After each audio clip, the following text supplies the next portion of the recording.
Our culture is defined by the movies. We are what we see. Everything we believe is portrayed on screen, acted out by characters that we elect. The popular movies of our time are the ones that best fit our lifestyles, the ones that best describe how we, as a society, are feeling at that moment in time. By recognizing this, we can then use these films to look at how people thought throughout history, how our opinions have changed or stayed the same.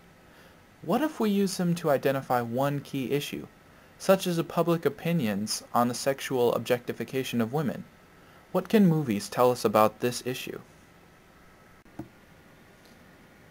In this short documentary, I'll be looking at two series of films.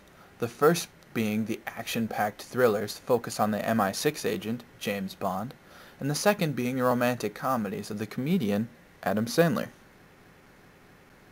Everyone knows that in almost every 007 movie, there's one female character that can be referred to as the Bond girl.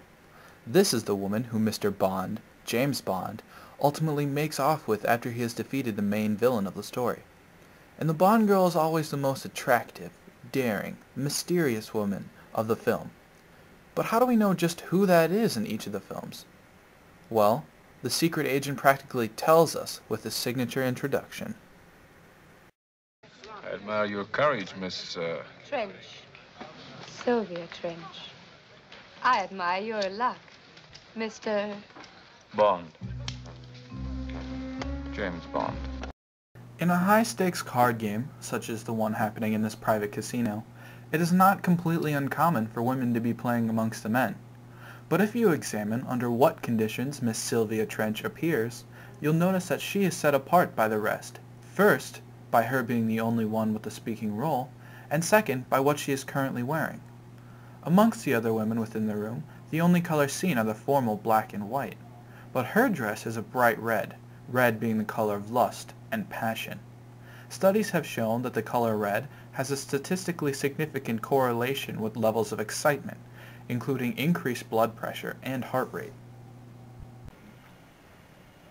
A similar situation occurs on the other end of the spectrum as well, such as in this movie starring Adam Sandler.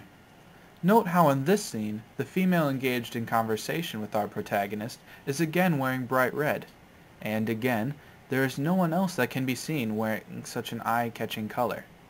Similar to the previous clip, Sandler's eyes never leave the girl, and even when they do, they are quick to return. This goes along with Laura Mulvey's concept on the masculine dominance of cinema through the male gaze. In both of these films, although extremely different in style and purpose, the women are both reduced to similar objects of appeal. However, as both of these films are years old, what similarities between the schools can be seen in more recent films? The biggest similarity is remarkably found, once again, through the clothing of the women.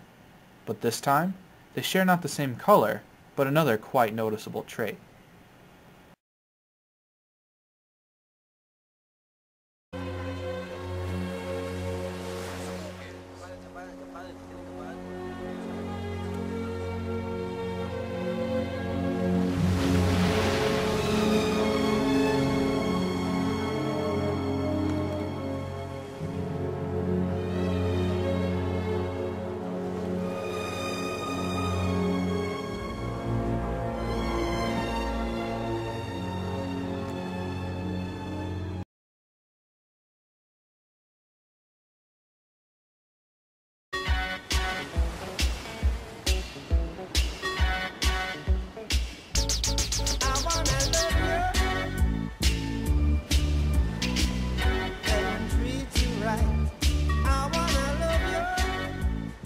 Okay, yeah, I would create a fake family for that. Oh my God.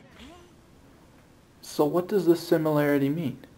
In my opinion, the portrayal of these clips within the recent films of both of the two schools shows us that we are becoming desensitized to sexual objectification. It's starting to bother us less and less with each movie that is released. We're losing our willingness to fight back against unfairness and allowing ourselves to become complacent with our tendency to sexually objectify women in film and in culture. Which is why I believe that with every new movie that is being released, we become closer and closer to being okay with it.